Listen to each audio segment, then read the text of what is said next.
here's another project that's easy, fun, and a great way to grow some lettuce right outside your kitchen door.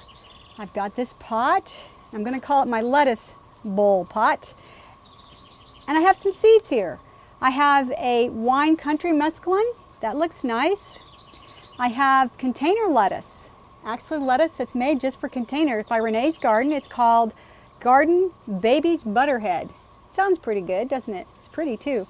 But I think I'm going to choose for this, I'm going to choose this high moin mesclun mix. And the reason I'm going to do that is because I like the idea of having all different kinds of salad material in one pot. To do this, I'm going to have to kind of take my gloves off because I looked in there and the seeds are really fine. Okay, so what I'm going to do is I'm just going to broadcast. I've got this nice soil here. You can use any kind of soil that's fairly fine. You can use a compost or just a really good balanced potting soil. So I filled it up with a good balanced potting soil with a little compost mixed in. Look at these seeds. They're all different kinds. I don't even know what all's in here. And just for greens, if you wanted to, you could even add a little basil seed. There's some sticking on there, so I'm just going to scoop that off there. So now I'm going to take this with my fingers and I'm simply going to broadcast.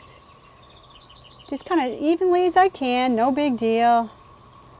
Because this is all going to come up. And in fact, this variety on the package says it's ready to harvest in 28 days. Now that's what I call fast food. 28 days. And you can probably harvest a little bit before that. That's what they call microgreens. You simply use scissors, cut it at the base of each individual little plant leaf, and then it actually will come back. It's called cut and come again varieties. Can you just imagine when this starts growing how pretty it's going to be? And tasty. Now this is a little trick that I do.